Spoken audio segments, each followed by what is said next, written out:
you on a trip to the south side. All right. Hello, everyone, and welcome to Candid Conversations. This is a platform where real people have real conversations about issues that affect our community. We have a very, very special show for you guys today. We are going to be talking about the Biden Harris inauguration. I have some great panelists here this evening.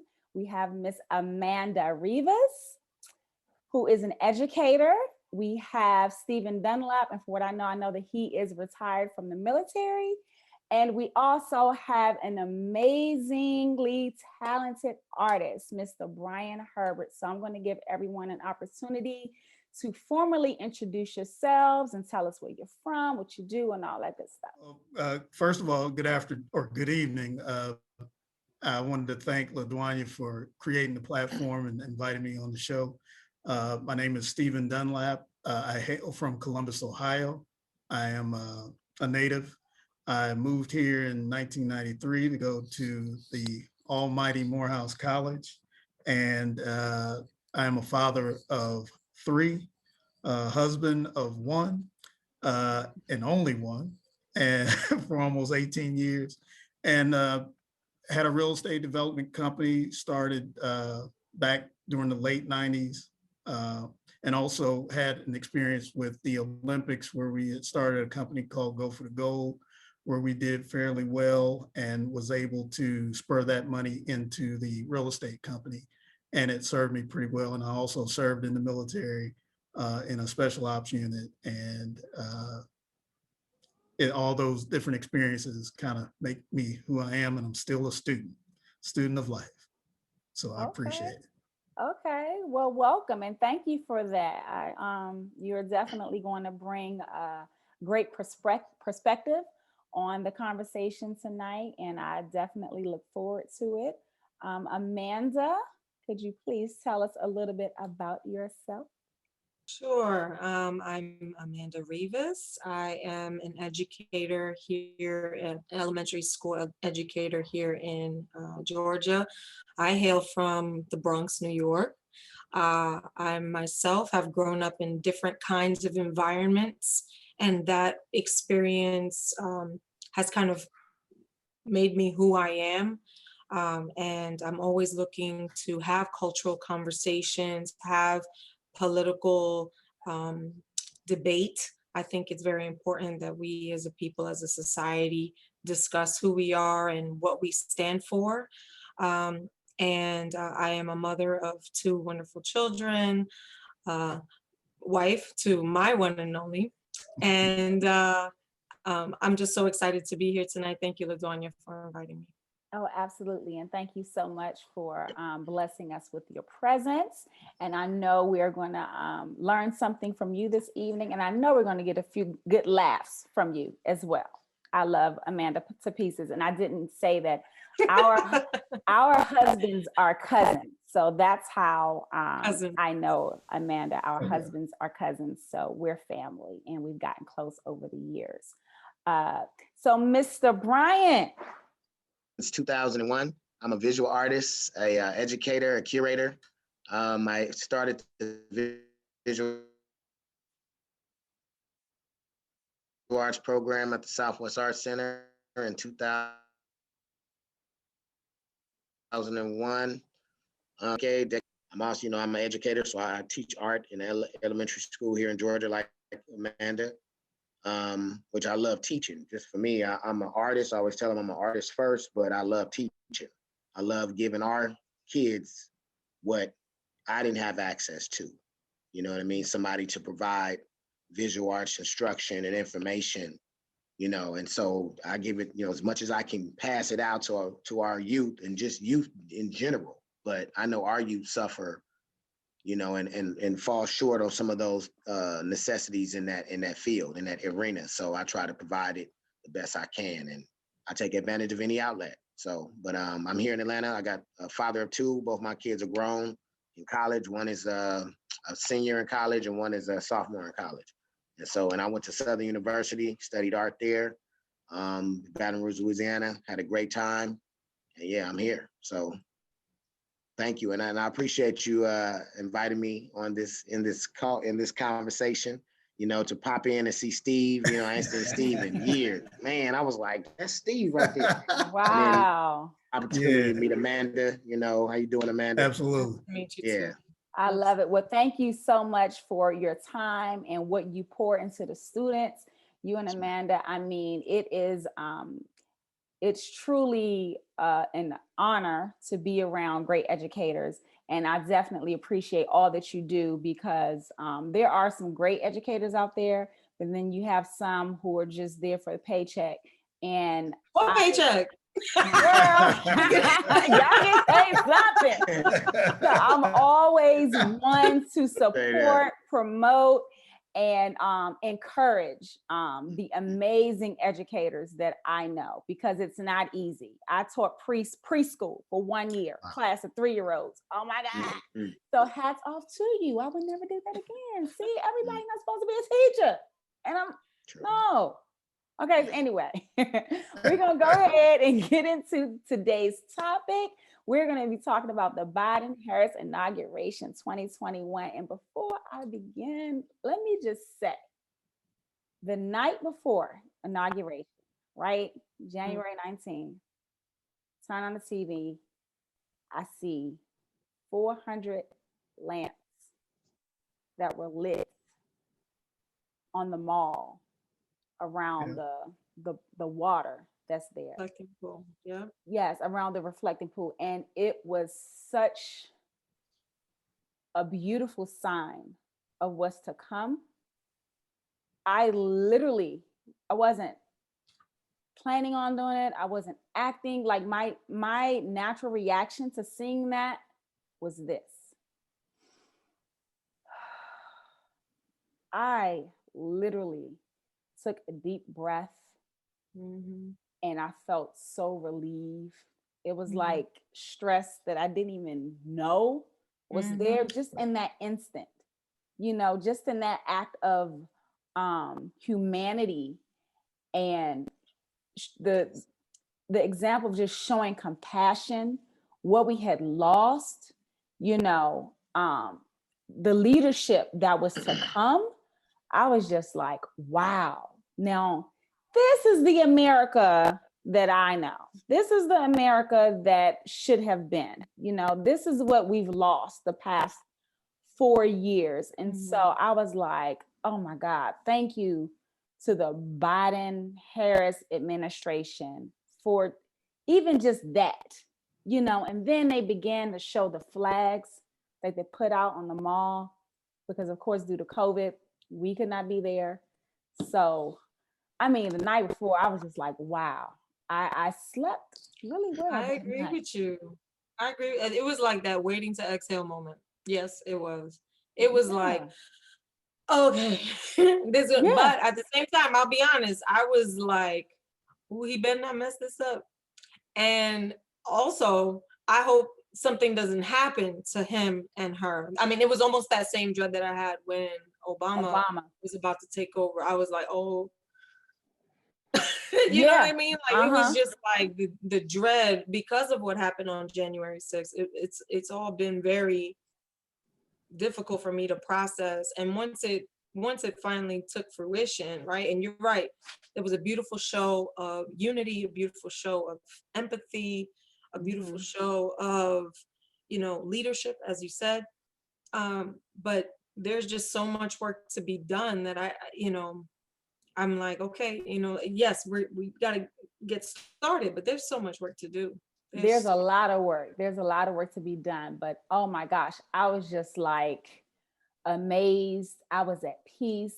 My soul was happy. I was just like, you know, it was like getting a plate of macaroni and cheese and yams with some turkey on the side. I was just like, yes, this is what I'm talking about. Right. You know, that's just how I felt, you know, just that night before. And for me, I don't even want to go in too much right now about Trump, but he was just a bunch of talk. And for me, I wasn't afraid for that day. It was definitely in the back of my mind, like, I hope no one tries anything. But at the same time, I just felt like they tried it and they failed in a sense. We did lose 5 lives, but I still feel like their attempt was failed. Now they can go on home, run back in their corner and get themselves together. I understand that, but at the same time, in my mind, I was thinking about, on one hand, we have this beautiful, touching moment with all of these lights, 400 lights around the reflecting pool, and the light of the moon and the Washington Monument. And, you turn the camera and, it's all National Guard. You know what I mean? So that to me was just like, how do you balance those two things? It was crazy. Yeah. There was if I can interject, there was a contrast to what we saw actually for 3 administrations before this inauguration, 3 inaugurations before this one. I mean, obviously the euphoria I know I felt, talking to my best friend and they called me from South Africa, we all 3 online, how we felt about, that man. I don't want to go too deep into that, but, I did want to, if I could, I was watching a debate with James Baldwin and William F. Buckley in 1965. And one of the comments he made in about an 8-minute dissertation he made to the crowd in London at Oxford, he was just talking about how, Robert F. Kennedy, before he died, he said that there would be a Black president, and I'm paraphrasing, in about 40 years. Now that would have made it about 2005. But he was 3 years short. Okay, he was close. Not did he know before his death in 1987, talking about James Baldwin, which was one of our prolific authors, that talked about that, but little did he know that almost 8 years at the end of Obama's term, would there be their first Black/Asian American vice president that would be elected in our lifetime. And a female. And of course, and a female, which I could go on and on and on about, the showcase of our sisters, in good form, but I'll leave that to everybody to kind of chime in. But I was just struck by how time has kind of, shown itself and revealed itself. And honestly, it's been on the backs of us, African Americans. I mean, I look at what Stacey Abrams did, some of the other sisters that, from Black Votes Matter and some of the other organizations that, really made a culmination to get this man into the White House and have the inauguration that we did. Right. Yeah, absolutely. And so it was just, and moving on to Inauguration Day, just to see the Obamas, like every time I see them, it's just like, like old friends. Like we're old friends, their presence, their style. I believe Sasha and Malia were up there as well. Our forever First Lady, Oh, and wait a minute. Sorry, guys, but we got to talk about the fashion real quick. Amanda, did you notice like most of the women with the whole monochromatic, look? I was like, did their stylist have a meeting and say, okay, we're going to have them all in a monochromatic, that's from top to bottom, same color. You had Mrs. Obama with the burgundy, right?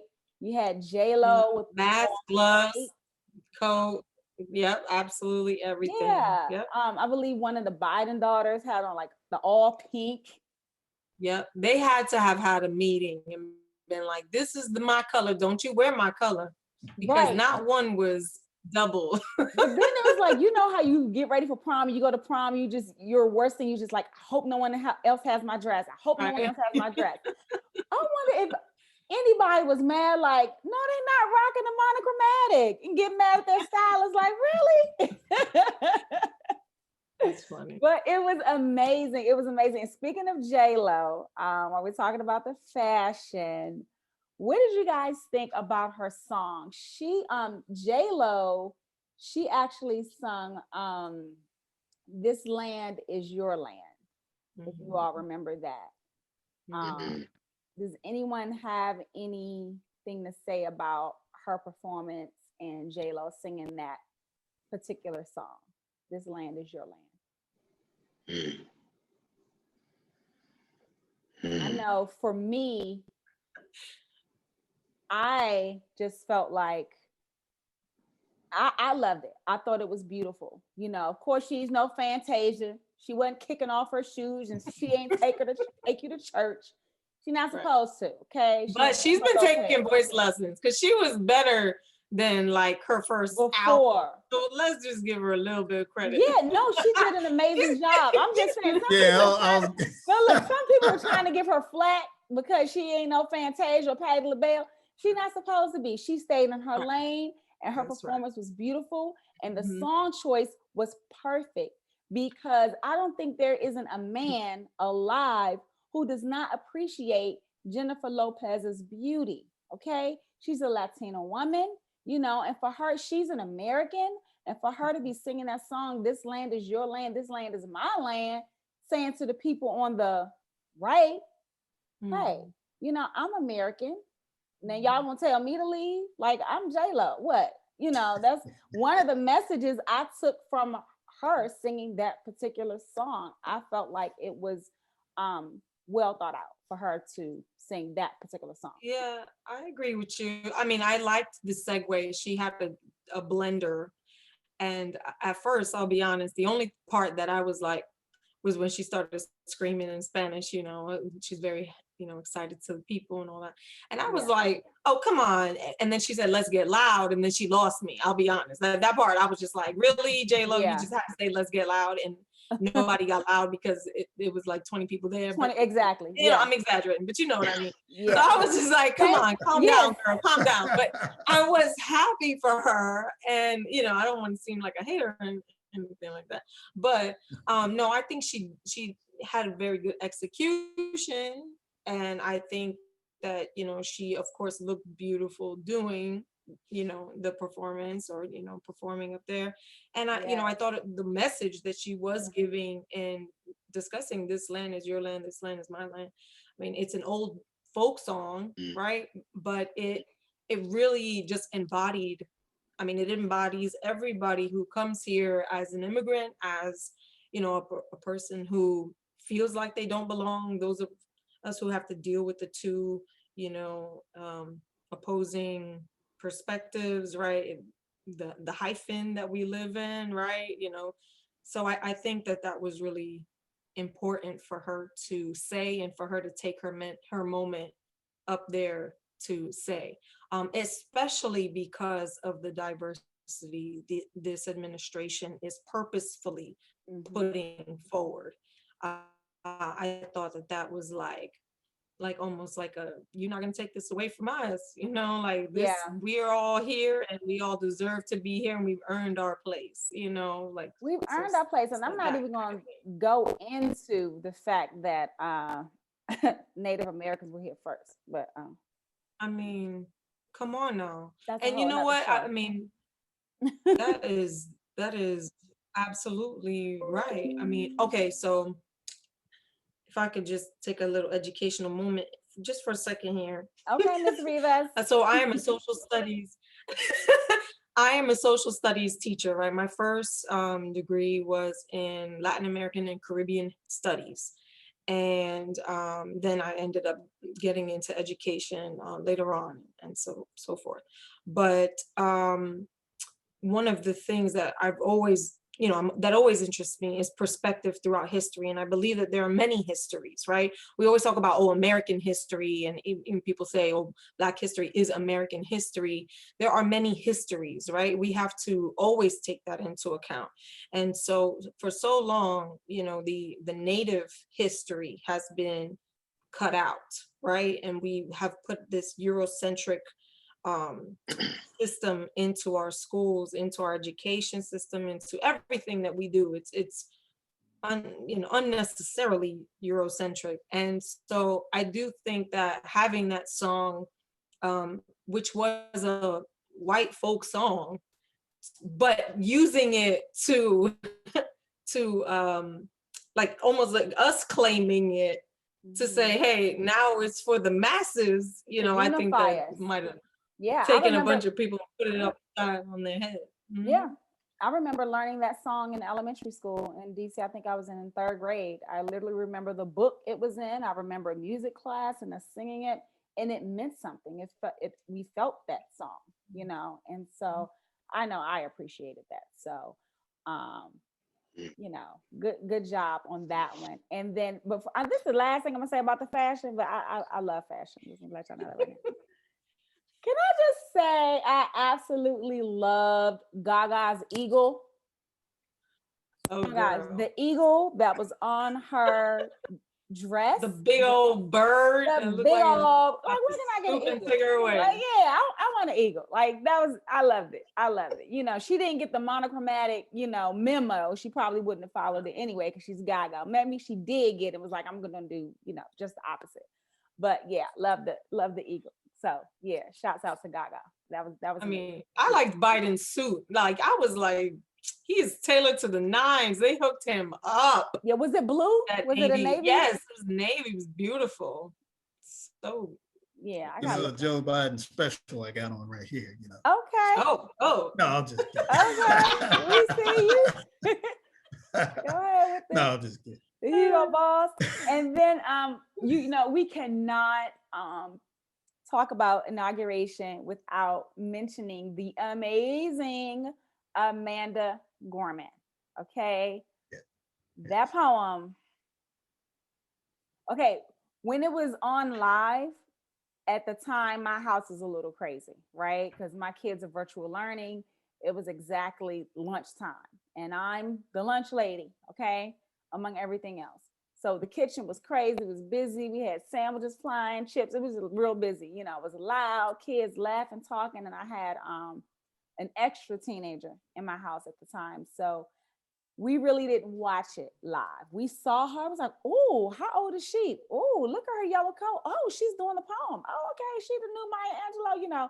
So we weren't listening to her words live because there was a lot going on in the house at that time. But her presence, she was very regal, you know. So I made a point, okay, we have to go back and listen to what she's saying. Because right now, y'all been in class all day. Y'all not ready to be quiet and listen to a poem. We'll get back to it later, you know. So I let them have their fun lunchtime. But when I played it back, I have never experienced hearing poetry and getting chills like I would if I was listening to Aretha Franklin sing. You know how you hear the soul singers, you get the chills or the goosies, as Jennifer Lopez call it.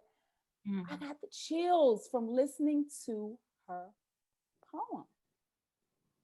The hill we climb. Poetry is strong like that. I mean, that's the way I feel. And I'm a Langston Hughes kind of girl, to be honest. But yeah, I mean, she did a fantastic job. I mean, I had my students watch it. It was an assignment. They had to watch at least part of the inauguration and do some kind of reflection on it. And the next day in class, I played her poem because we were discussing poetry anyway. As part of a reading lesson.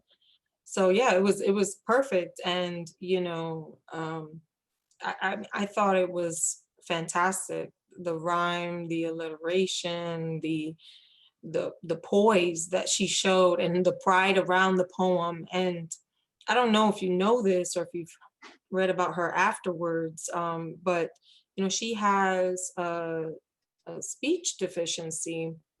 She like struggles Biden to say certain letters. And that was a great lesson for a lot of my students who are struggling with speech and such. So if you hear her speak poetry, and there's a lot online already of her doing spoken word and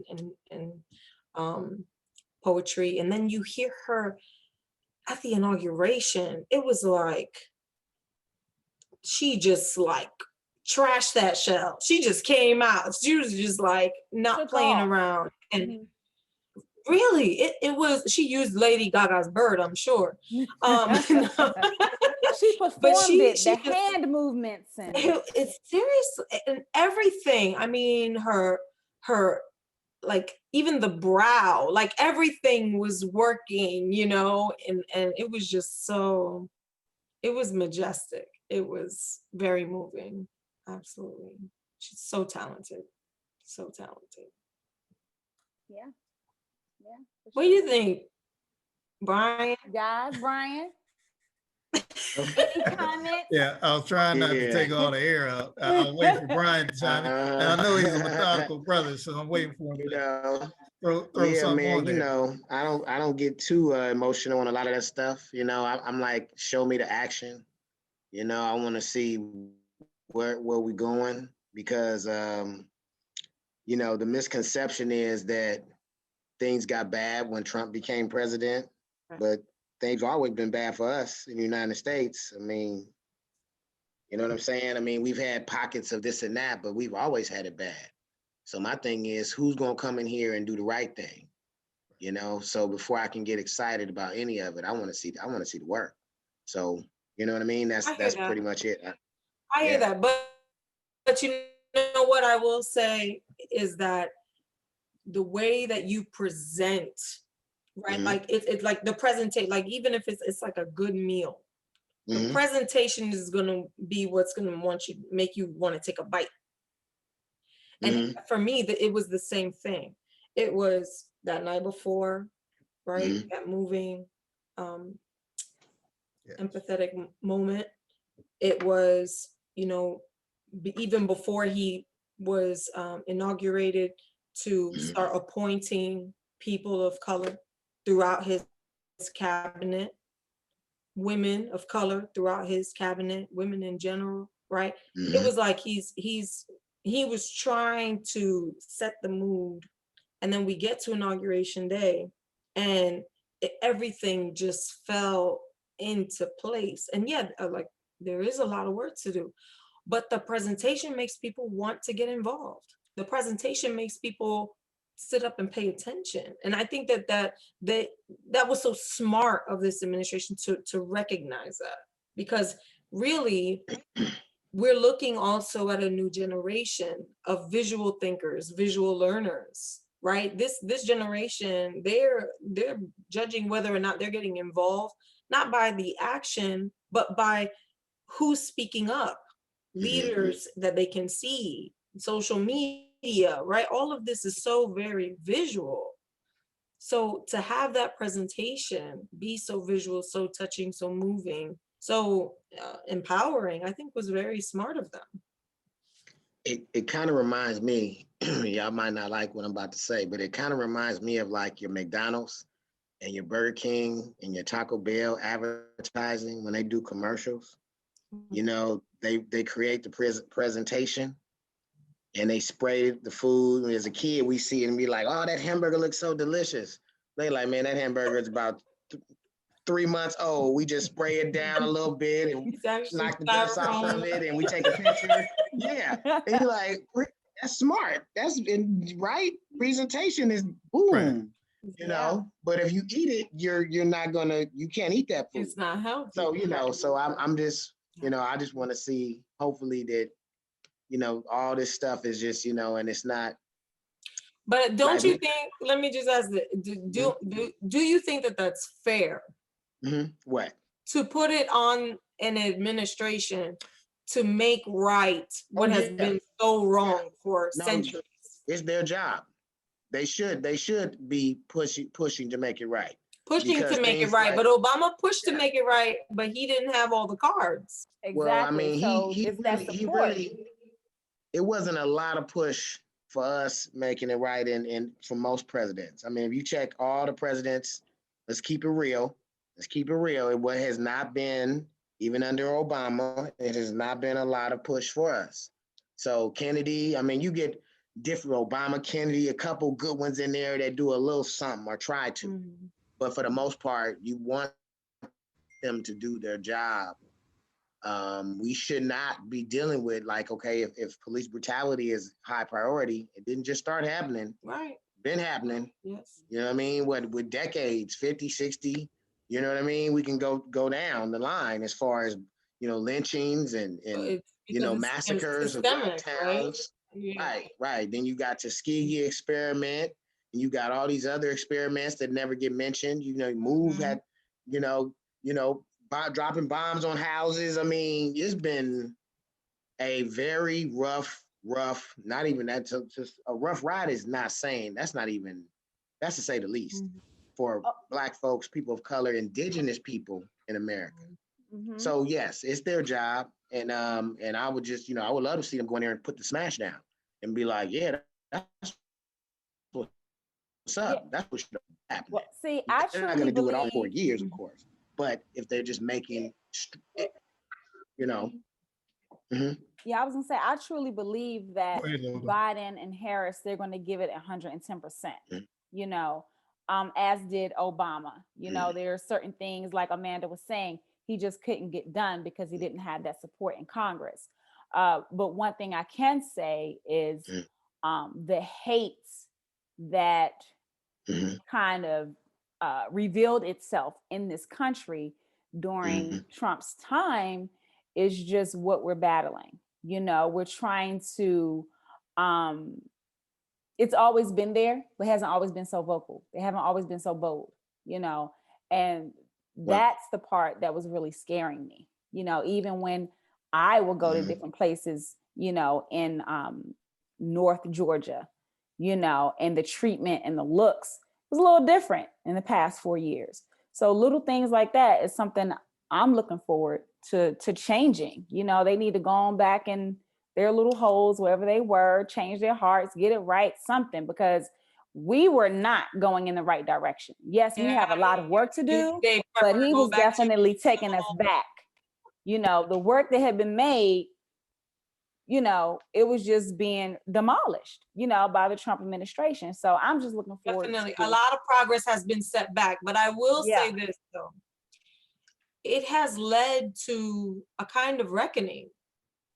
So did it do its job? Like, has it come to such a boil that now we cannot turn our face? We can't, you know what I mean? Like it's right here. We Mhm. have to acknowledge, it has to be acknowledged. I mean, we've probably been, looking at it in the face for so long, but when we're looking at so many other millions of Americans who think that we don't have a racist problem, we don't have a systemic problem, we don't have issues regarding economic disparity, like now that it's on front row, we have to look it in the face. I mean, it's right that ignorance is bliss is no longer valid. Well, if I can interject, and I didn't know that we were going this direction, if I could, since my brother went there. Now, I did want to say I was very proud of Amanda Gorman, Harvard grad, 22 years of age. I mean, even down to the small details of what she was wearing, having a bird that was caged on her finger that was given to her by Oprah, the hill we climbed that that she eloquently recited, even with, the issue behind the scenes that maybe a lot of them didn't know about, was another part of the best of who we are that was on display. I was very proud, as if she was my own daughter. I was just sitting there just in adoration. But to your point, Brian, and also yours, Amanda, that we all know it's pomp and circumstance. We all know that there's pageantry. There's always going to be that part of not just the inauguration, but the things that, lead up to it. When you get down to the brass tacks of governing, that's a whole nother, segment, I guess. But, I did like the fact that after 4 years leading up to January 6th, and in between that was Martin Luther King's birthday. And then the 400 cauldrons that were on the Washington Mall, to give us a little bit of relief or a sigh, to know that we're right at the precipice of getting a new administration that we helped in large part to get over that hump to make that day happen. And to say to ourselves when it happened, man, we got here. It's happened, all the things that have, kind of, got us to this point. We made it through, as we made it through a lot of things. But the main thing I know that we do have to do is we have to hold these elected officials that we put in accountable. So to your point, Brian, yeah, the work, the proof in the pudding, we have to be those kind of people. But at the end of the day, we have to not just think that every 4 years is when we vote and that we get that pomp and circumstance. There are state elections, there are other elections that we can get involved. So I took my sons and they paged for 2 of the representatives, and actually for the Speaker of the House, that's a Republican, so they can understand what local government looks like, because that's where the bread and butter is. But to the point of what was happening, and I do have to give a shout out to department captain for the fire department that was on stage. She was doing the sign language from our own city of South Fulton. Yeah. Yep, absolutely, she was. Yep. Mm-hmm. Yeah. Mm-hmm, absolutely. So I didn't want to take up all the oxygen. I can talk. No, that's a Take great your point. oxygen. Yeah, no, that's a really, really great point. Yeah, I hadn't planned on going that deep into the conversation as far as what needs to change as far as the politics. But I do believe that Joe Biden is, his intentions are good.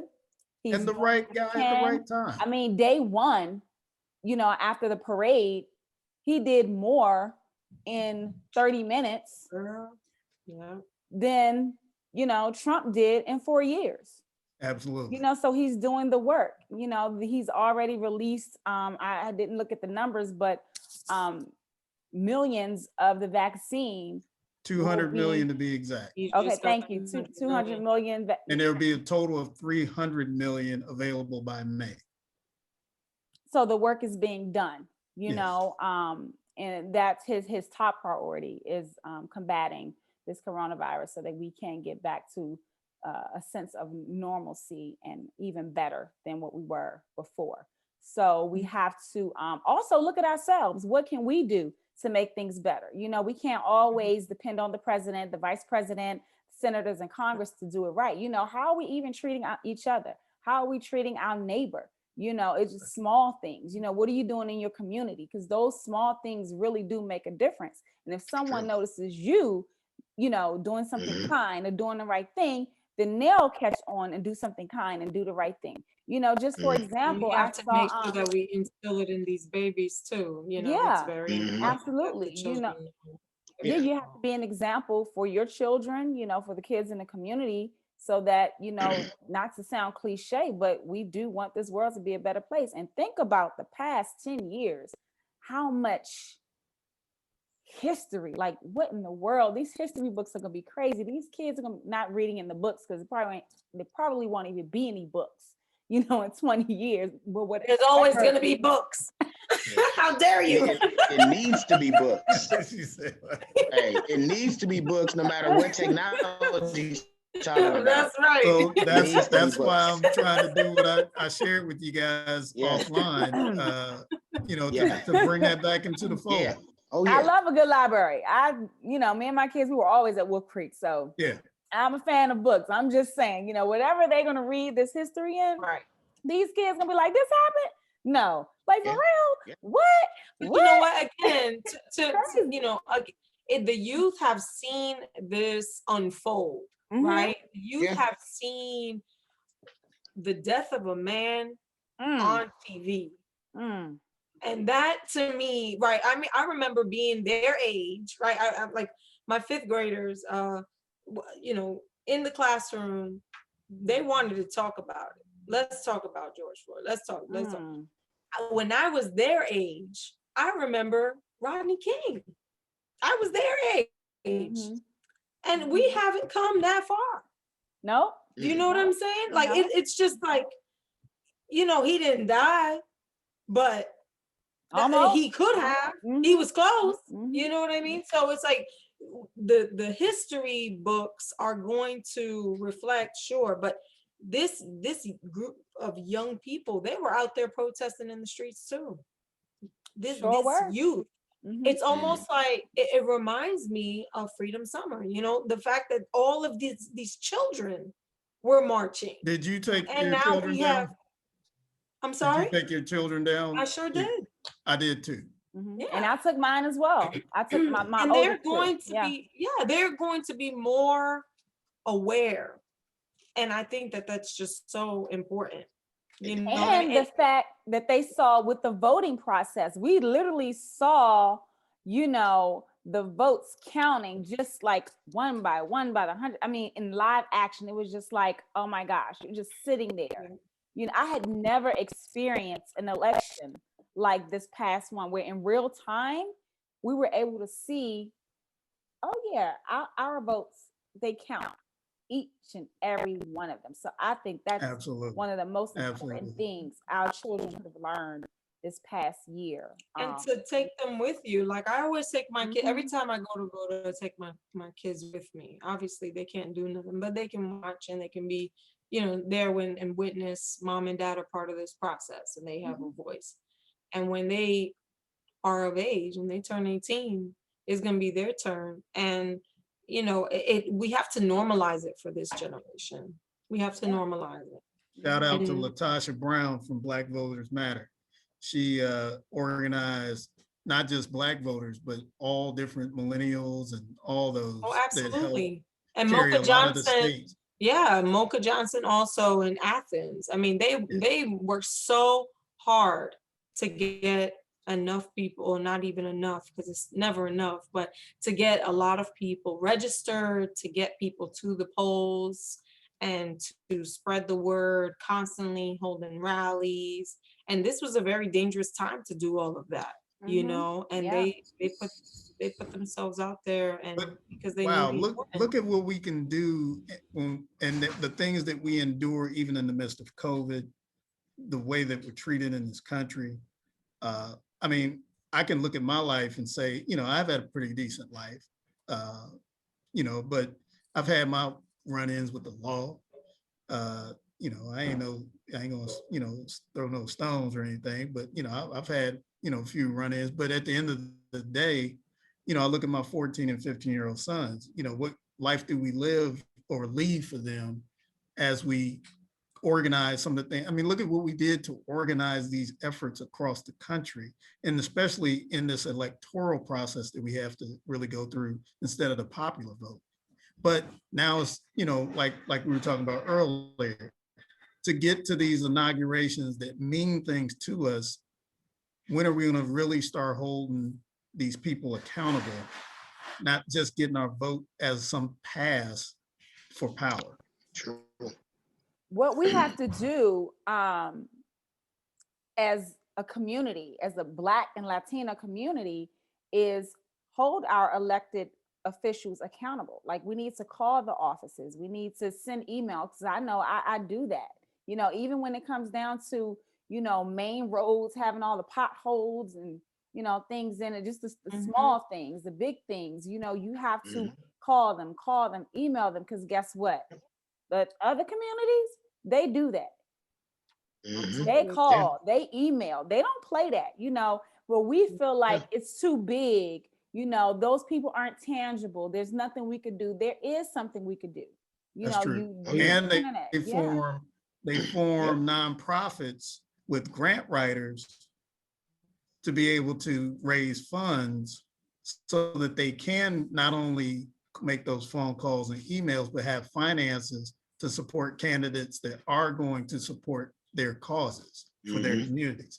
And these are things that we have to step our game up when it comes to, even at the top level of the federal level. You know, you're talking about general election, same thing at the local level. We can help, if it's not to finance, we can help finance the candidate that's going to support our causes. Because there's some folks that have been in office, and I'm not going to name no names, but they've been in office for years. And you never really see them except when it's time, when you see them at the grocery store to vote. They happen to show up, and then all of a sudden you voting for them, but then they disappear again. No, no, Yes, And not, we that's, Well, that's no news. another part of it too. That, you know, people from the community who know the issues, who are not so separated from it, haven't been put in a bubble, they need to run too. That's You true. know what I mean? Like, we need to put support behind those, you know, people who are for the community, in the community, and not so separated from it, so that they can't see what's what anymore, you know? That's true. That's true. Yeah, I mean, it all starts at home. It all starts in the mirror. You know, like you were saying, like even picking up trash in your neighborhood. How many times do you walk through your neighborhood and pick up trash? You see something, I didn't put that there. No, you pick it up. That's your neighborhood. You know what I mean? Like if this is your neighborhood, you take care of your neighborhood. And so watching over your neighbors who are out of town, you know, walking past their house. Hey man, I saw somebody at your house earlier, you know, that's all community. So even from the little things of picking up trash, anybody can do that, right? To the bigger things of voting for your local officials and making sure that they're held accountable, so that you can take it to the higher levels and make sure they're held accountable, because everybody has to be held accountable. Nobody should be getting a pass. If we voted you in, then you need to deal with our issues. Otherwise, why are you there? Absolutely. You got our vote. You know what I mean? Look out for us, we looking out for you. And that's you know, and that goes into just what, you know, you had certain people getting involved and making statements like that. Hey, well, you know, we're looking, and that's the thing with us, you know, any community, if the Korean community got Korea, North Korea or South Korea, you know, got they back.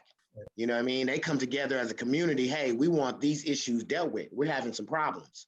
You know, Chinese community are same thing with us. Stick together. Hey man, look, we're gonna hold it down.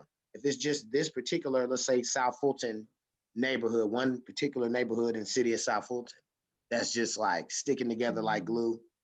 You know, our roads is messed up, fix them. Lights is out, fix them. You know, they'll do it. You know, but like you said, LaDuanya, how sometimes we think we think it's too big.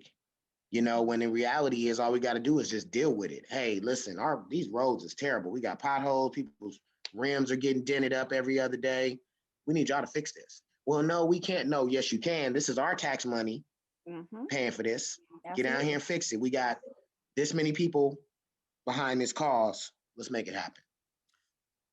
If I can, if you're okay, Dwayne, I wanted to kind of digress back to not just the inauguration, but Joe Biden, the man. Absolutely. I don't know if you guys got a chance to hear it, because I'm a MSNBC, CNN kind of guy, and I'll creep into Fox News to infiltrate every once in a while. You see, I'm not the only one. Yeah, no. I have learned to listen before you say Stephen, before you say what you're gonna say. I have to admit, I did tune into Fox News. You know, she's in a confessional, y'all. No, a few months ago. I I had to no, I was trying to understand, why are these people so pro-Trump? What is wrong with them? What is Fox News telling them? And you know what, the first time I really tuned in to see what was being said is when it came out that Trump was not paying his taxes. He only paid like $700 and something. So I was like, oh, you know what? Let me turn on Fox News and say what they're going to report now. What are they going to say? What are they going to say? They said nothing. They didn't report it. They don't talk about it. They don't talk about it. So that's why these people, they have, oh my goodness, it's just so, that's just a whole nother ball game. But I had to tune in to see what I just couldn't understand why he had such a huge following, why these people so pro-Trump and just crazy. It's just cultish. So I tuned in to Fox News just to get the information they were getting, and they weren't getting the truth. That's the problem. I watch everything. I won't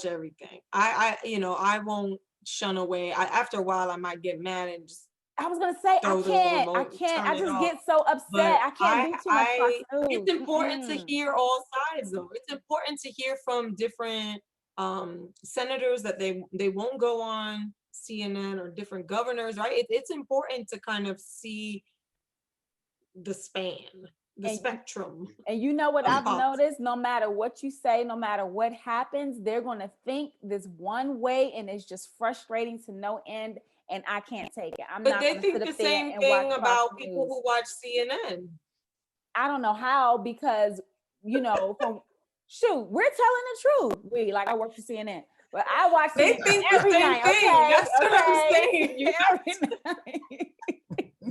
There's no way CNN is telling the truth. Fox News is not.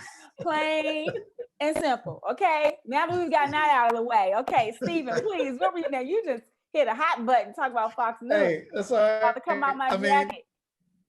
No, your jacket looks great, brother. Thank you. But I listened to now President Biden, at that time President-elect, and one thing that struck me in his speech in Delaware, that's where he lives, before he took on to go over to Washington, he talked about, he thanked the people of Delaware, for their allegiance and his support. And he also said, "Before I die." Now, it was striking to me, him saying something similar to what Martin Luther King said when he gave his last speech before he was shot there in Memphis. It was almost like he said to himself, all the work that I've done of where I am tomorrow, but not knowing if he's going to pass away or not. But I don't know if you guys know about the 92 crime bill and some of the things that happened when he was senator, that really he was on the wrong ruffles the side of feathers things a little bit. on the wrong side of, So I think that at this stage in his life, he's got, quote unquote, a second chance to do right and be right.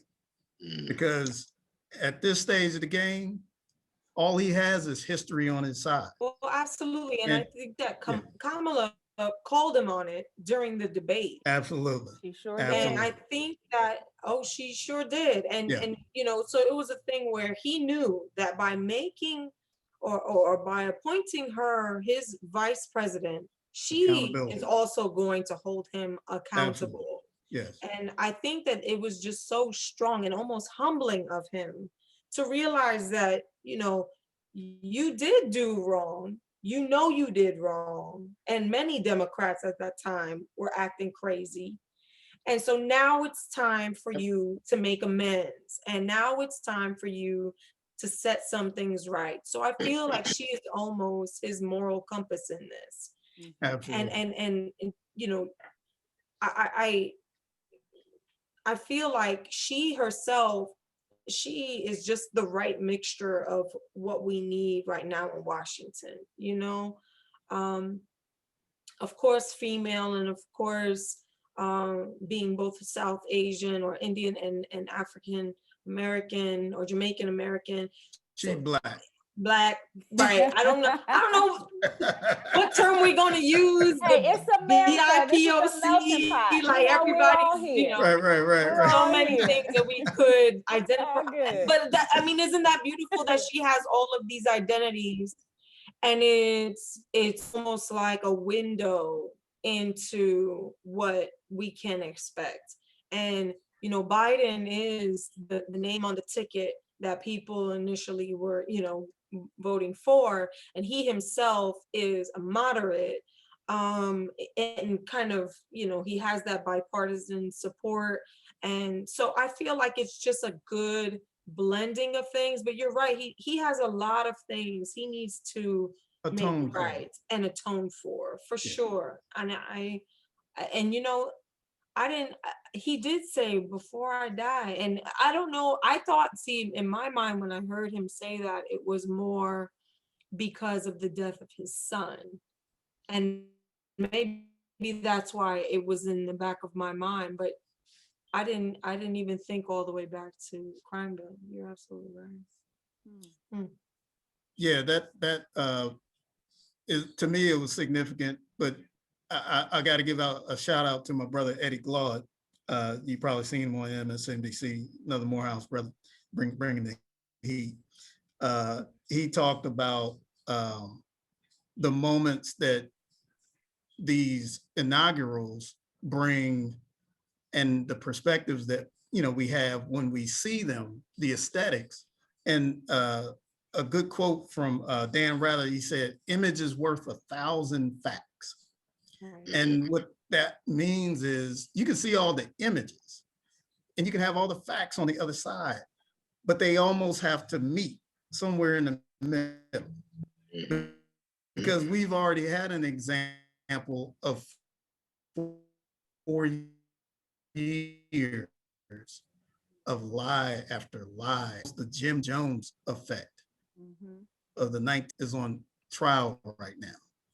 And, it's sad that the bar has been lowered to a point where now we're just appreciative of having some normacy and some honesty in the White House. Now, I can't lie, Joe Biden wasn't my pick.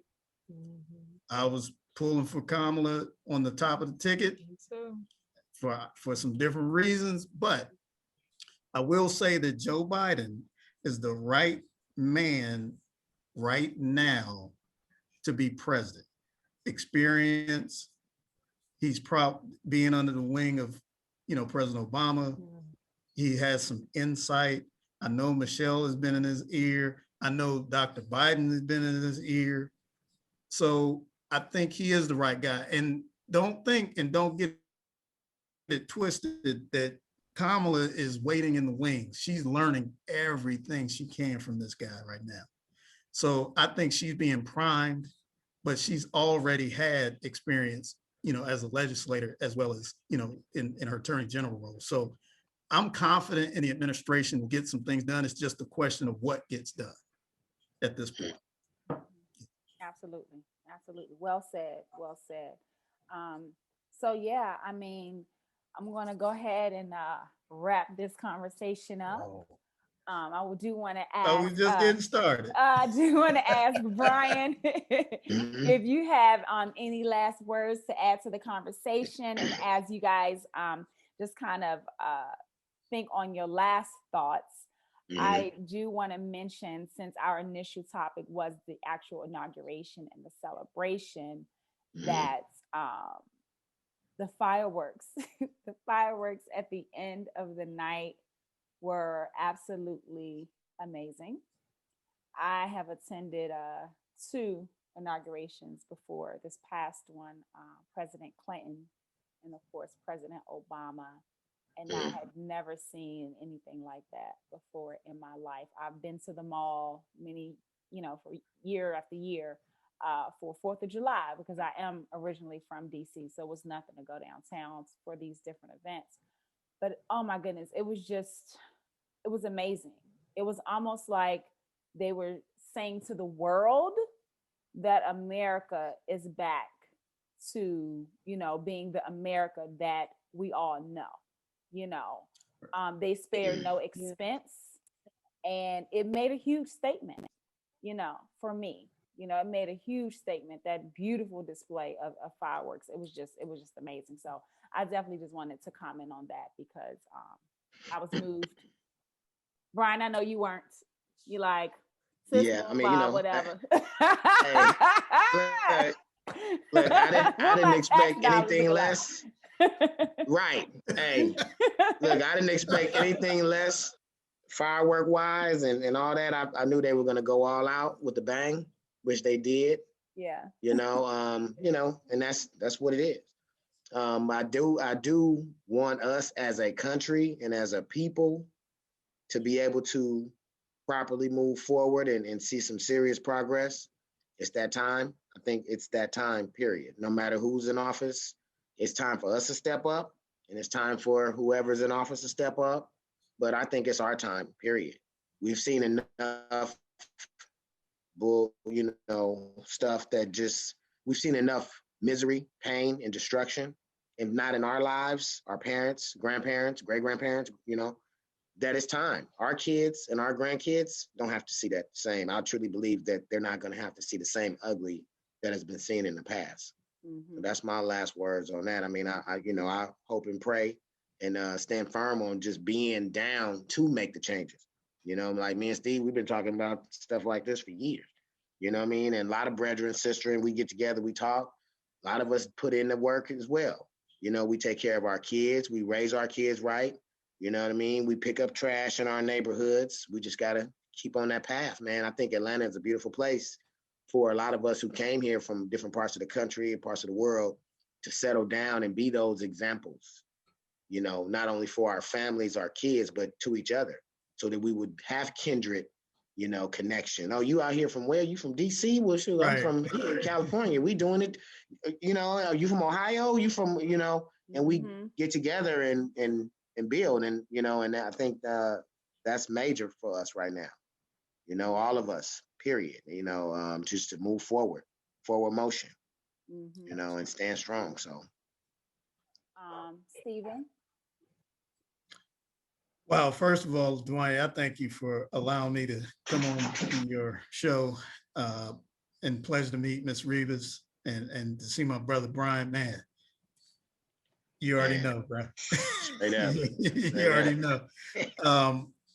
I take away from, you know, our conversation, as well as what I reflected on the inauguration, that I did have a sense of temporary relief, because I know the work comes later.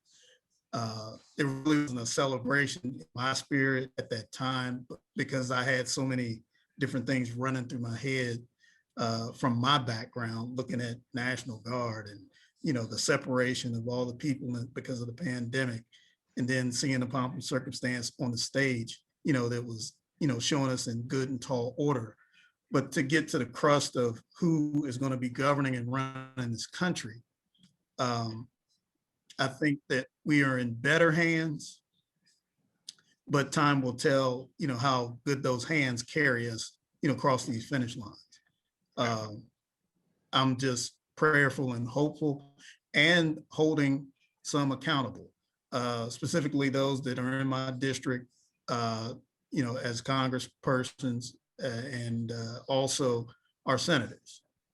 We turn Georgia blue, bar none.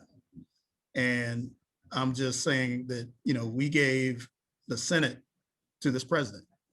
We did, here in Atlanta. And, you know, hopefully we'll be able to get some of the results of what we put our vote and cast our vote for. So I thank you again, LaDuanya, for this platform, and God bless to all of us. Absolutely. You're very welcome. And thank you, for sure. Thank you so much for agreeing to come on today. Amanda, any last words? So it's been so good talking with you, Stephen, Brian, and LaDuanya. I think that this is a conversation that needs to be had. And from here, I know that I am going to continue it in my circles as well, and push and make sure that, you know, we do get involved. It's more important now than ever. I do want to kind of go back to what LaDuanya was saying. She was talking about her fireworks. I'll be honest, I've never been one for fireworks personally. You know, growing up in the city, like, you know, if you don't have money, you don't get to see, you get to go to the roof, and you'll see the fireworks from there, and, you know, chill out with your friends or whatever. But I will say that one thing that did compel me to shed a tear or two that night was changing the channel and going really to BBC, where they were showing celebrations around the world. And, you know, the fact that the world was celebrating Yes. us getting our lives together. Yeah. Right. Like, I thought that was not only how so many people here have felt, but how others have kind of reflected on that and perceived the last 4 years in our country as well. The relationships that we've torn apart with some of the bans, some of the relationships we've torn apart with the tariffs and the kinds of things that we've had put in place by this last administration, this knucklehead. But I do think that, you know, you're right. It is going to take so much more to get everybody back on track.